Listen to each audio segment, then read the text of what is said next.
आज हम शुरू करने जा रहे हैं यूपी पीसीएस आरओ एआरओ 2024 के लिए करंट अफेयर। और यही काम भी आएगा आपका यूपी पीसीएस प्री जो 2024 में होने वाली है परीक्षा। तो दोनों के लिए ही बहुत महत्वपूर्ण है। पीसीएस के लिए जितना भी करंट अफेयर है वो यहीं से ही कवर हो जाएगा। अब मैंने जनवरी की, फरवरी, मार्च ये 3 की वीडियो बना दी हैं, आप उन्हें जाके चेकआउट कर सकते हैं। और क्योंकि वो थोड़ी छोटी छोटी वीडियो हैं, क्योंकि उसमें बस इम्पोर्टेंट ही है। बाकी आपको कुछ फ़ायदा नहीं है ज़्यादा पढ़ने का, जो आएगा उसी में से ही आ जाएगा। क्योंकि अब वो पुराना महीने का हो गया है, बिल्कुल पीछे का हो गया है। तो जो ज़्यादा आएगा, जो मंथ का है, जैसे एग्ज़ाम आएगा उससे 6 महीने पहले ज़्यादा फोकस करेंगे। उससे पहले जो मंथ के हैं उस पर फोकस करेंगे, लेकिन उतना ही जितना हमारे लिए ज़रूरी है। तो आप उनको देखना, ज़्यादा बड़ी वीडियो नहीं है वो, बस 15-15, 20-20 मिनट की हैं, उन्हें देखना। और आज हम शुरू करने जा रहे हैं अप्रैल का।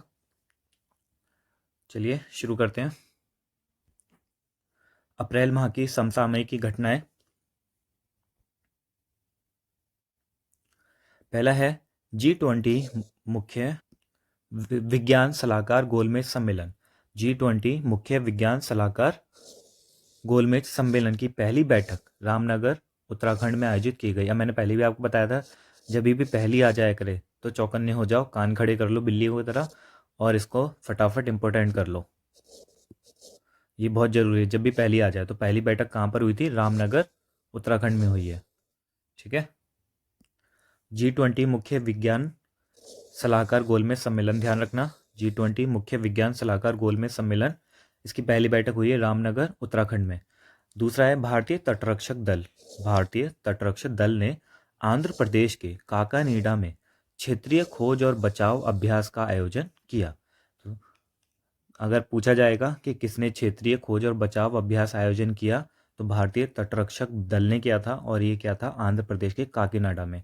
अब आपसे प्रश्न इस तरह से भी पूछा जा सकता है कि जो काकीनाडा है वो किस राज्य में है? तो ध्यान रखना, वो जो काकीनाडा है वो आंध्र प्रदेश में है। नेक्स्ट है भारत की जो G20 अध्यक्षता में 28 से 30 मार्च 2030 तक मुंबई में पहली व्यापार और निवेश कार्य समूह की बैठक आयोजित की गई। तो G20 की अध्यक्षता में जो मुंबई में सबसे पहली व्यापार और निवेश कार्य समूह की बैठक हुई है वो मुंबई में हुई है। तो इसे भी याद कर लेना, पूछा जा सकता है। विज्ञान सलाहकार की हुई है उत्तराखंड में, और मुंबई की हुई है व्यापार और निवेश कार्य समूह की बैठक। फोर्थ है महाराष्ट्र गाय सेवा आयोग विधेयक हाल ही में राज्य विधानसभा में पेश किया गया। अब पूछा जा सकता है, एक गाय सेवा आयोग विधेयक किस राज्य में पेश किया गया? तो ये महाराष्ट्र राज्य में पेश किया गया है। इसका उद्देश्य है स्वदेशी मवेशियों की नस्लों को बढ़ावा देना और उनकी रक्षा करना। तो हमारी जितनी भी स्वदेशी मवेशियाँ होती हैं, उसकी नस्लें होती हैं, उसको बढ़ावा देना है, उसकी रक्षा करना है। क्योंकि जो विदेशी नस्लें आ रही हैं तो उसको ज़्यादा प्राथमिकता देने लगे हैं, इसलिए ये विधेयक लेकर के आया गया है, गाय सेवा आयोग विधेयक, जो हमारी स्वदेशी नस्लें होंगी उनका बचाव करेगा। अब नेक्स्ट है 5 मार्च 2023 को भारतीय अंतरिक्ष अनुसंधान संगठन इसरो और न्यू स्पेस इंडिया लिमिटेड ने सफलतापूर्वक one web India 2 mission launch किया, जो अंतरिक्ष कनेक्टिविटी में एक महत्वपूर्ण उपलब्धि है। तो यहाँ पे 2-3 क्वेश्चन बन सकते हैं। पहला तो इसरो और इसने किया है, न्यू स्पेस इंडिया लिमिटेड दोनों ने किया है, और क्या है one web India 2 mission. One web India 2 mission, ये बहुत इंपॉर्टेंट है, याद रख लेना इसे। और अंतरिक्ष कनेक्टिविटी में महत्वपूर्ण उपलब्धि है। नेक्स्ट देखते हैं। 27 जून 2022 को ऑपरेशन इंटरफ्लैक्स शुरू हुआ। ठीक है, ऑपरेशन इंटरफ्लैक्स शुरू हुआ, जिसमें यूनाइटेड किंगडम और कई अन्य देशों ने लगभग 2000 यूक्रेन सैन्य कर्मियों को 5 सप्ताह के लिए प्रशिक्षण दिया।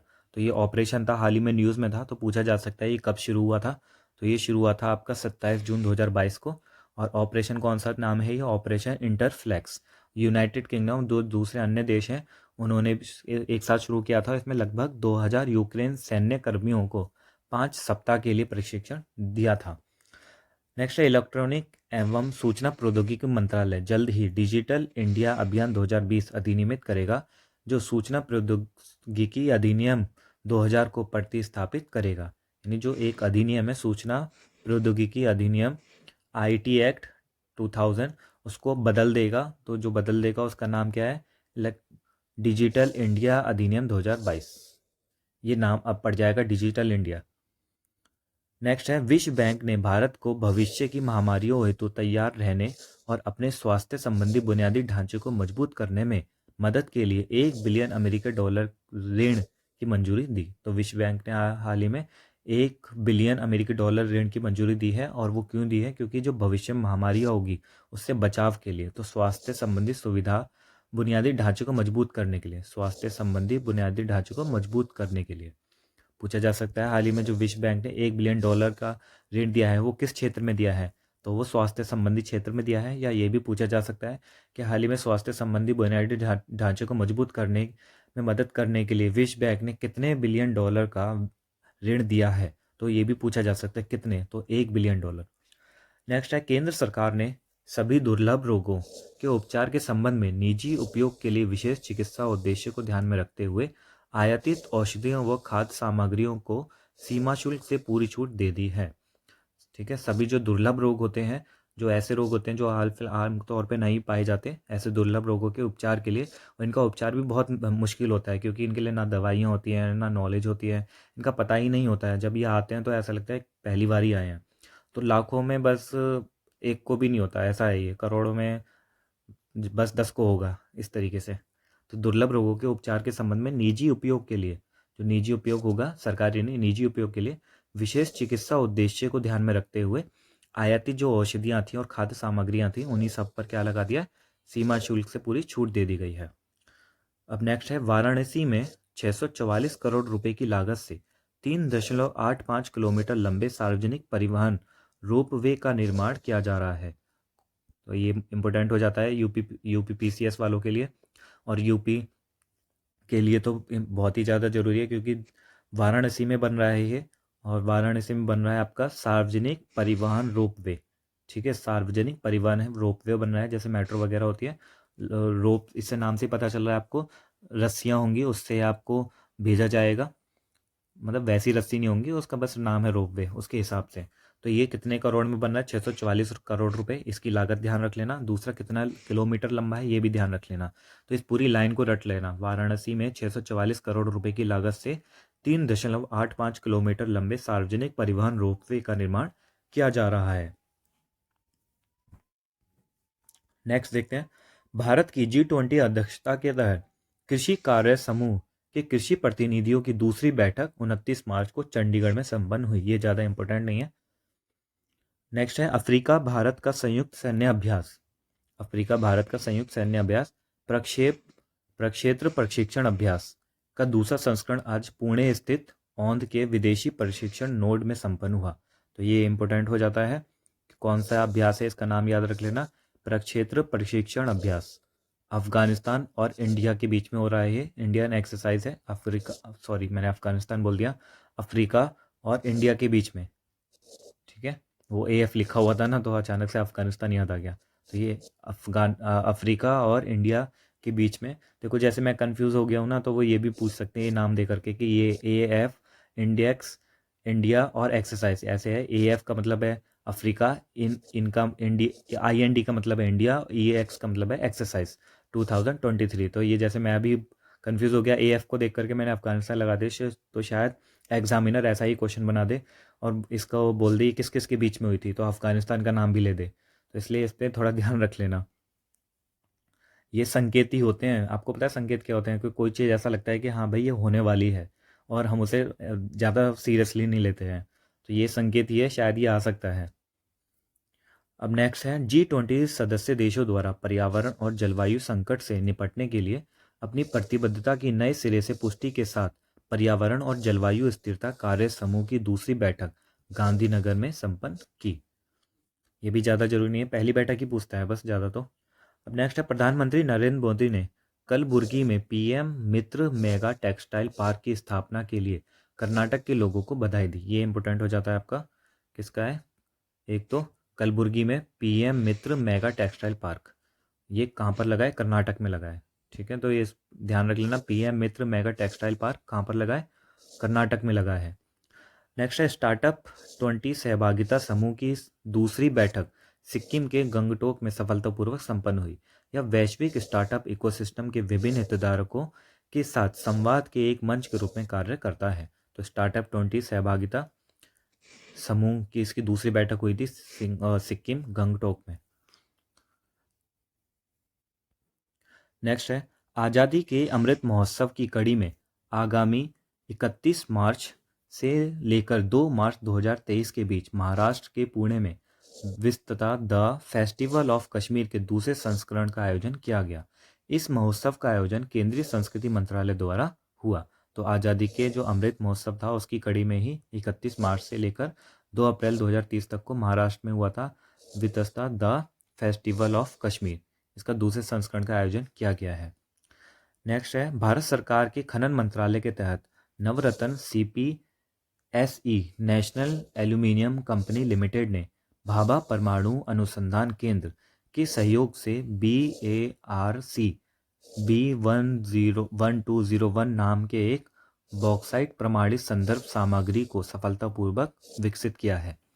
यह भारत में अपनी तरह का पहला और विश्व का 5वां CRM है। तो देखो यहाँ पर आपकी चौकन्ने हो जाना चाहिए, आपको पहला है, ठीक है, अपनी तरह का पहला है, भारत में अपनी तरह का पहला, विश्व में 5वां है।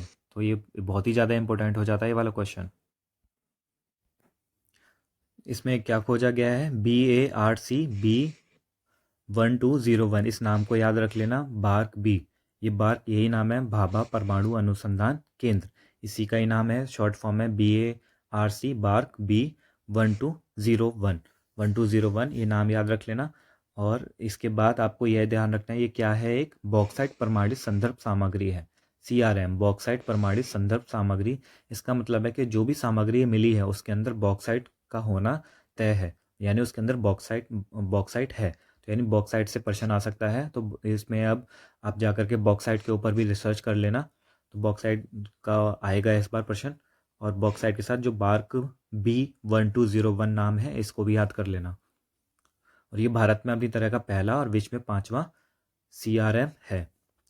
नेक्स्ट है, प्रधानमंत्री नरेंद्र मोदी ने 24 मार्च को वाराणसी के रुद्राक्ष कन्वेंशन सेंटर में वन वर्ल्ड टीबी शिखर सम्मेलन को संबोधित किया। अब ये भी इम्पोर्टेंट हो जाता है कि आप प्रधानमंत्री नरेंद्र मोदी ने रुद्राक्ष कन्वेंशन सेंटर, तो ये कहाँ पर किया है, वाराणसी के रुद्राक्ष कन्वेंशन सेंटर में वन वर्ल्ड टीबी शिखर सम्मेलन को संबोधित किया। तो पूछा जा सकता है क्योंकि वाराणसी 2 बार आ गया है वाराणसी, तो ध्यान रख लेना, यूपी के लिए बहुत ज़रूरी है। नेक्स्ट है, भारतीय नौसेना और रॉयल नेवी के बीच वार्षिक द्विपक्षीय समुद्री अभ्यास कोंकण 2023 अरब सागर के कोंकण तट पर 20 से 22 मार्च 2023 तक आयोजित किया गया। तो भारतीय सेना और रॉयल नेवी इन दोनों के बीच एक अभ्यास है, द्विवार्षिक समुद्री अभ्यास है। और देखो यहाँ पे ये जरूरी इसलिए हो जाता है क्योंकि द्विवार्षिक होता है, यानी 2 वर्षों में एक बार हो, ठीक है, 2 वर्षों में जो एक बार होता है, तो वो अब हुआ है कोंकण 2023। तो ये पूछा जा सकता है कोंकण 2023 किस किस के बीच में हुआ है। और हम ज़्यादातर देशों के नाम ही पढ़ते हैं, हम ये भूल ही जाएंगे कि इन दोनों के बीच में भी हो सकता है। तो ये ध्यान रख लेना, ये वार्षिक द्विपक्षीय समुद्री अभ्यास है और ये कोंकण तट में हुआ है, अरब सागर में। अरब सागर में कोंकण तट है, उसमें हुआ था ये आयोजित। नेक्स्ट है, ये जो अरब सागर की तरफ और बंगाल की खाड़ी की तरफ है ना, जितने भी तट हैं, यानी आपकी वेस्टर्न घाट और वेस्टर्न घाट, साउथर्न ईस्टर्न घाट, इन दोनों को कुछ अलग अलग नामों से बांटा गया है। तो इसी में ये कोंकण तट है। नेक्स्ट है, national institute of urban affairs U20 सहभागी कार्यक्रमों के अंतर्गत city inter investment to innovate, integrate and sustain कार्यक्रम के माध्यम से पहला शहरी जलवायु फिल्म समारोह आयोजित किया गया। इसलिए ध्यान रख लेना ऐसे, पहला शहरी जलवायु फिल्म समारोह है, ये किया गया है national institute of urban affair के द्वारा। और ये जो किया गया है किस कार्यक्रम के तहत, city investment to innovate, integrate and sustain, city investment to innovate, integrate and sustain, इस कार्यक्रम के माध्यम से पहला शहरी जलवायु फिल्म समारोह आयोजित किया गया है।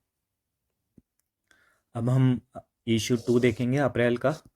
ये 2 पार्ट में था, एक में 20 क्वेश्चन और दूसरे में 20 क्वेश्चन।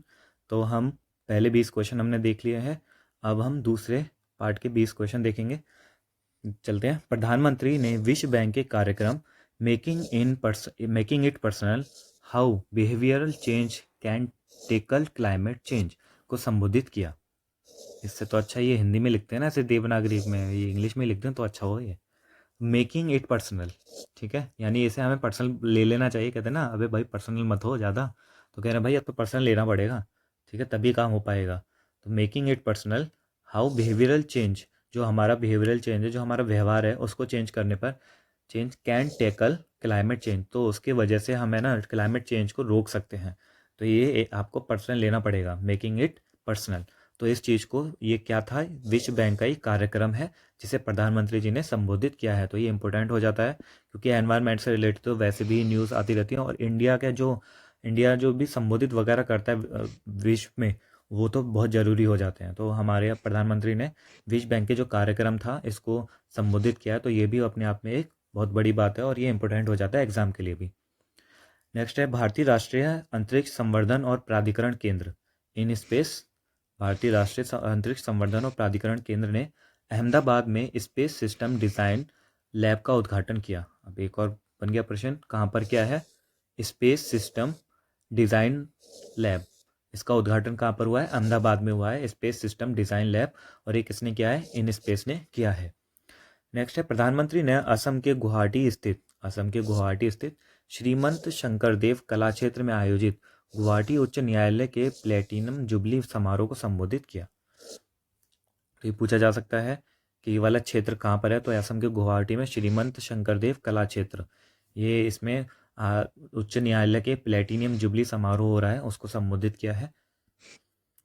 नेक्स्ट है प्रधानमंत्री ने अजमेर और दिल्ली कैंट के बीच राजस्थान की पहली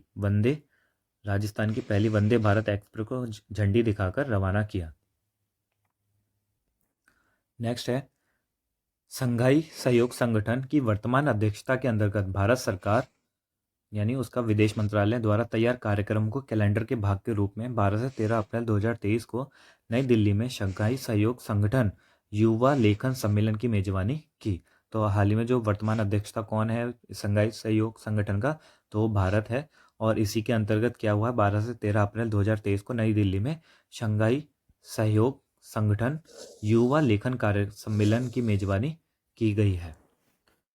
सिक्स्थ है केंद्रीय गृह सहकारिता मंत्री अमित शाह ने अरुणाचल प्रदेश के सीमावर्ती गांव कीबूती में वाइब्रेंट विलेज प्रोग्राम का शुभारंभ किया। ये इंपॉर्टेंट हो जाता है, हमारे जो सीमावर्ती देश हैं। अब ये अरुणाचल प्रदेश में ही क्यों किया है, क्योंकि इस राज्य को जो चीन देश है वो अपना बताता है, समझे, जो देश चीन है वो बोलता है कि अरुणाचल प्रदेश उसी का है। इसलिए हमारे जो अमित शाह जी हैं गृह मंत्री, उन्होंने सीमावर्ती गांव की बूती में ही इसका उद्घाटन कर दिया, दिखाने के लिए भाई ये तुम्हारा नहीं है, ये हमारा है। वो अपना ही करता रहता है। जब आईआर पढ़ोगे आप तो इसमें आप देखोगे न्यूज़ के बारे में। तो वाइब्रेंट विलेज प्रोग्राम, तो ये भी ज़रूरी हो जाता है क्योंकि ये आईआर वाला मुद्दा है और ये हमारे देश के संप्रभुता से संबंधित है, इसलिए ऐसे क्वेश्चन पूछे जाते हैं। सीमावर्त कौन सा गांव है अरुणाचल प्रदेश का, किबूती। और क्या किया है यहाँ पर, वाइब्रेंट विलेज प्रोग्राम का शुभारंभ किया है। क्वेश्चन 7 देखते हैं हम।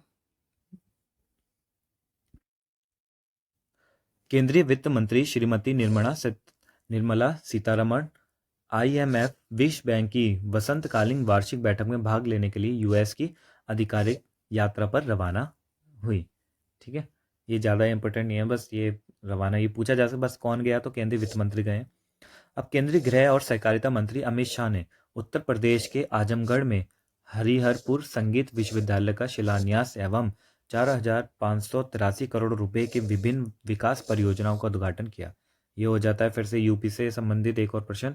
उत्तर प्रदेश के आजमगढ़ में क्या किया, हरिहरपुर संगीत विश्वविद्यालय, आजमगढ़ में मेरा एक दोस्त भी रहता है, और हरिहरपुर संगीत विश्वविद्यालय, इसका शिलान्यास किया है। अभी देखो शिलान्यास किया है और बहुत सारी विकास परियोजनाओं का भी उद्घाटन किया, तो नया नया है ये, तो ध्यान रखना अमित शाह ने किया है, गृह मंत्री ने, और उसके साथ कहाँ पर किया है, उत्तर प्रदेश आजमगढ़ में किया है हरिहरपुर संगीत विश्वविद्यालय का शिलान्यास। ये बहुत इंपॉर्टेंट है ये वाली लाइन। नेक्स्ट है केंद्रीय गृह और सहकारिता मंत्री अमित शाह ने गुजरात का सालंगपुर धाम में हनुमान जी की 54 फीट ऊंची प्रतिमा का अनावरण किया। तो पूछा जा सकता है हनुमान जी की 54 फीट ऊंची प्रतिमा का अनावरण हाल ही में कहाँ किया गया है, तो ये किया गया है गुजरात के सालंगपुर धाम में। इसके अलावा 55 करोड़ करोड़ रुपए की लागत से निर्मित श्री कष्टभंजन देव भोजनालय भोजनालय सॉरी भोजनालय का उद्घाटन किया। मेरा गला सूख गया, शायद पानी पी लूं मैं। तो श्री कष्टभंजन देव भोजनालय का उद्घाटन भी किया गया है यहाँ पर।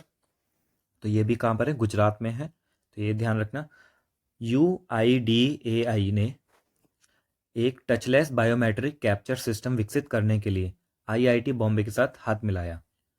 नेक्स्ट है, हिमाचल प्रदेश ने डेयरी किसानों का समर्थन करने के लिए संजीवनी परियोजना की शुरुआत की थी। तो ये पूछा जा सकता है, संजीवनी, हाल ही में संजीवनी परियोजना किस राज्य ने प्रारंभ की है? तो यह हिमाचल प्रदेश ने प्रारंभ की है। और ये किसके लिए थी? तो डेयरी किसानों का समर्थन के लिए है ये। नेक्स्ट देखते हैं, ईरान की इस्लामिक रेवोल्यूशन गार्ड्स कॉर्प्स ने 50 किलो के वारहेड के साथ कामी के ड्रोन का सफल परीक्षण किया। ये पूछा जा सकता है, इस्लामिक रेवोल्यूशन गार्ड्स कॉर्प ये किस राज्य से, किस देश से संबंधित है? तो ये संबंधित है आपकी ईरान से। बस यही था, पूछा जाएगा और कुछ नहीं होगा। नेक्स्ट है, national securities depository data. National securities depository data के अनुसार वित्त वर्ष 2023 में मॉरिशस से भारतीय पूंजी बाजारों में विदेशी पूंजी का प्रवाह सबसे अधिक रहा। ये इंपॉर्टेंट हो जाता है बहुत, कि हमारे जो ये हमेशा से मॉरिशस से ही अधिक रहता है। ये किसने बोला है? नेशनल सिक्योरिटीज डिपॉजिटरी डेटा के अनुसार वर्ष 2023 में मॉरिशस से भारतीय पूंजी बाजार में विदेशी पूंजी, तो पूछा जा सकता है जो विदेशी पूंजी थी FDI है वो सबसे, इसका जो प्रवाह है वो सबसे ज़्यादा किस देश से रहा है? तो वो मॉरिशस से रहा है। भारतीय पूंजी बाजारों में FDI विदेशी पूंजी का प्रभाव सबसे ज़्यादा रहा है मॉरिशस से। नेक्स्ट है, भारत बायोटेक ने विश्व वैक्सीन कांग्रेस में पुरस्कार जीता है। तो किसने जीता है विश्व वैक्सीन कांग्रेस में पुरस्कार? तो भारत बायोटेक ने जीता है, ये पूछा जा सकता है।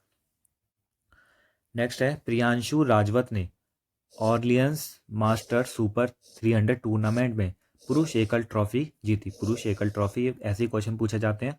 तो किसने जीती है? प्रियांशु राजावत ने। और किसमें जीती है? ऑर्लियंस मास्टर सुपर 300 टूर्नामेंट में। ये तीनों जरूरी हैं, किसने जीती, क्या जीता और किस में जीती, ये तीनों ही सवाल आ सकते हैं। नेक्स्ट है, भारत निर्वाचन आयोग ने आम आदमी पार्टी को राष्ट्रीय पार्टी का दर्जा दिया। राष्ट्रीय पार्टी बन गई है आम आदमी पार्टी। मध्य प्रदेश की गौंड पेंटिंग को GI टैग मिला। तो मध्य प्रदेश की एक पेंटिंग है गौंड पेंटिंग, उसको क्या मिला है? GI टैग मिला है। और जो हाल ही में जो GI टैग वगैरह मिलते हैं उसको प्रश्न में पूछा जा सकता है। और ज़रूरी नहीं है आप सोचते हो कि एक एक पूछा जाएगा। फिर से तो सुन लो, पेपर इसमें से नहीं बनता कि कोई कहीं विजन से, दहेज से या किसी से भी पेपर बनता है, न्यूज़ से। और न्यूज़ में जब एग्ज़ाम में पेपर बनता है तो वो स्टेटमेंट भी दे सकते हैं। तो इसमें स्टेटमेंट भी आ सकता है। करंट में 4 स्टेटमेंट दे देंगे, बोल देंगे क्या क्या न्यूज़ में रहा था, कुछ भी आ सकता है, इसलिए ध्यान रखना। और नॉर्मल भी इंडिविजुअल स्टेटमेंट भी आ सकता है। तो गॉन्ड पेंटिंग थी, उसको GI टैग मिला है।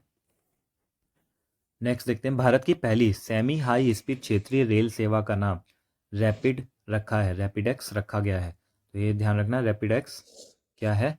तो ये सेमी हाई स्पीड क्षेत्रीय रेल सेवा का नाम, और ये पहली, कान खड़े कर लिए होंगे आप सबने, पहली सेमी हाई स्पीड क्षेत्रीय रेल सेवा रैपिडेक्स नाम रखा है इसका। युगांडा में EAM जयशंकर द्वारा तुलसी घाट बहाली परियोजना शुरू की। अब ये पूछा जा सकता है कि तुलसी घाट बहाली परियोजना किस देश में की गई है? तो युगांडा में की गई है और जयशंकर द्वारा की गई है। नेक्स्ट है, अप्पा साहेब धर्माधिकारी को महाराष्ट्र भूषण दिया गया। महाराष्ट्र भूषण दिया गया किसको? अप्पा साहेब धर्माधिकारी को। नेक्स्ट है, स्वच्छ गंगा के लिए राष्ट्रीय मिशन। स्वच्छ गंगा के लिए राष्ट्रीय मिशन ने 49 विश्वविद्यालयों के साथ एक समझौते पर हस्ताक्षर किए। नेक्स्ट है, सेबी ने अपने 35वें स्थापना दिवस पर अपने नए लोगों का अनावरण किया। तो नए लोगों का अनावरण किया है सेबी ने। नेक्स्ट है, भारतीय सौर ऊर्जा निगम को मिनीरत्न श्रेणी 1 का दर्जा मिल गया। तो ये इंपॉर्टेंट है, ये आ सकता है। मिनीरत्न श्रेणी 1 का दर्जा हाल ही में किस कंपनी को मिला है? तो भारतीय सौर ऊर्जा निगम को मिला है। नेक्स्ट है, महिंद्रा ग्रुप के पूर्व चेयरमैन केशव महिंद्रा का 12 अप्रैल को 99 साल की उम्र में निधन हो गया। ये 99 साल की उम्र में निधन हुआ है और ये महिंद्रा ग्रुप के पूर्व चेयरमैन का हुआ है, केशव महिंद्रा का। तो ये इम्पोर्टेंट है, ये पूछा जा सकता है कि हाल ही में 99 साल की उम्र में किसका निधन हुआ? तो केशव महिंद्रा का निधन हो गया। नेक्स्ट है स्टैनफोर्ड यूनिवर्सिटी की वार्षिक एआई इंडेक्स रिपोर्ट के अनुसार भारत सबसे अधिक एआई में निवेश करने वाले देशों की सूची में 5वें स्थान पर है। तो ये एआई इंडेक्स है, आर्टिफिशियल इंटेलिजेंस, जो आजकल बहुत चल रहा है। यूट्यूब में भी आप देख रहे हो एआई एआई सब जगह चल रहा है। तो एआई कहते हैं कि ये जैसे ही आएगा रोजगार वगैरह चला जाएगा, तो इस रोजगार जाएंगे भी और नए भी उभरेंगे। इसलिए भारत देखो सबसे अधिक एआई में निवेश कर रहा है, क्योंकि भारत की इतनी पॉपुलेशन हो गई है, इतने लोगों को रोजगार भी तो देना है। तो ये इससे जो नए नए रोजगार निकलेंगे उन लोगों को रोजगार यहीं से मिलेगा जब वो लोग बाग सीखेंगे। तो ये निवेश करने वाले देशों की सूची में 5वें स्थान पर है। ठीक है, और ये अच्छा नंबर है, 5वें स्थान पर है। नेक्स्ट है केनरा बैंक और भारत बिलपे ने ओमान में भारतीयों के लिए सीमा पार बिल भुगतान के लिए साझेदारी की। तो किस किस ने? ओमान, केनरा बैंक और भारत बिलपे ने ओमान में भारतीयों के लिए सीमा पार बिल भुगतान के लिए साझेदारी की गई है। यहाँ होता है हमारा करंट अफेयर अप्रैल का 2023 का ख़त्म। अब हम अगली वीडियो में मई का देखेंगे,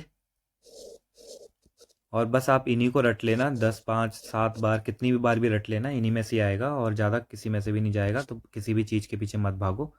किसी और का देख रहे तो उसका देख लो, ये वाला देखना है तो ये वाला देख लो, बस एक ही पे फोकस रखो बस। तो अगली बार हम देखेंगे मई 2023 का अगली वीडियो में, और वो भी आधे घंटे की रहेगी। आपका आधे घंटे में पूरे एक महीने का सारा करंट अफेयर ख़त्म हो जाएगा। चलिए मिलते हैं नेक्स्ट वीडियो में, तब तक के लिए बाय बाय।